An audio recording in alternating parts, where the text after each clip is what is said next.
All right, doom scrollers, and that is myself included. Let's have a look at what's actually going on here. Why do you fall into the void of scrolling and come out feeling worse than when you went in? What we're going to do today is going to have a look at Byung-Chul Han's wonderfully philosophical answer to that question in his book, The Expulsion of the Other. And then we can have a look at how we can start to shift our approach towards screen time. Although the intention of social media is very optimistic and very utopian, it does often fall short in practice. And what do I mean by that? Well, it promises connection, but it delivers the opposite. And that is something that is discussed very early on page 6 in this book. So, just to quote directly from this part here. The abolition of distance does not create more closeness, but rather destroys it. Instead of closeness, a complete gaplessness ensues. Closeness and distance are interwoven, kept together by a dialectical tension. There's quite a lot in there, so let's break this down. This process happens seamlessly and we need to become aware of it. So first, I'm going to use these two men over here just to separate these out and make it nice and clear as an example. So first, we were separate and we desired closeness. And then we connected with others and we began to get a little bit closer and closer and closer, but we didn't draw up or enforce any boundaries. And so we kept getting closer up until we became inseparable. So I'm going to separate it out by just putting it directly on top of this, just for the sake of the visual. This isn't intimate connection anymore. This is a suffocating gaplessness. Even if we consciously enforced some boundaries, there's no way that we could do this for every single piece of content that we see online because it'd just be too demanding of a task. So this gaplessness is further reinforced on page 74 and 75. I'm going to give you two more quotes and then explain this in a little bit more detail. So you'll be able to see as well that I absolutely love this book. So it's a very heavily highlighted book. So just on page 74, first of all, I'm just going to refer to this part in the blue. I obtain information from the web which does not require me to turn to a personal counterpart. I do not venture into the public space to acquire information or commodities, rather I have them brought to me. Digital communication connects me, but simultaneously isolates me. It eliminates distance, but gaplessness alone does not create personal closeness. And then there's one more key sentence just on page 75, just over here. Today, everyone is somehow on their own with themselves, with their suffering, with their fears. Suffering is privatized and individualized. If you're a fan, by the way, of really brutal insights and truths like this, I would recommend this book, but take your time because although it's short, it's very, very penetrating and can bring up quite a lot of anxiety, but I do highly recommend it. But anyway, as you can see from these points, we've destroyed a sense of genuine community by falling in love with the image of community, with the illusion of community.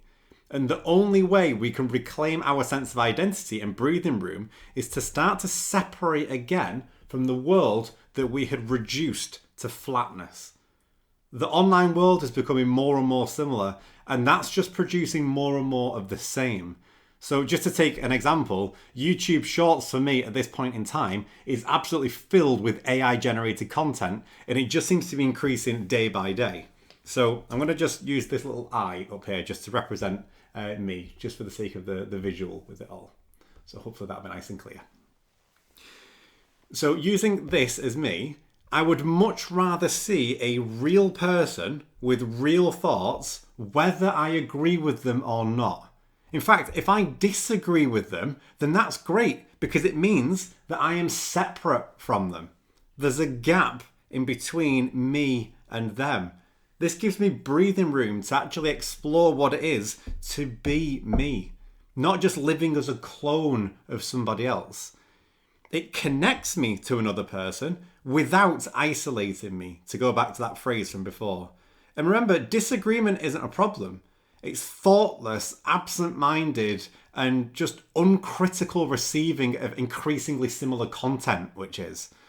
And a lovely, similar, and I suppose companion book, really, to The Compulsion of the Other is a book that I've recommended on the channel before, which is called Digital Minimalism. So on page, I think it's 28, let me just double check. Yeah, it is it. So on page 28, Cal Newport acknowledges exactly the same problem that Byung-Chul Han raises when he says, where is it? He says, oh yeah, on here. What he needs is a philosophy of technology use, something that covers from the ground up which digital tools we allow into our life, for what reasons, and under what constraints.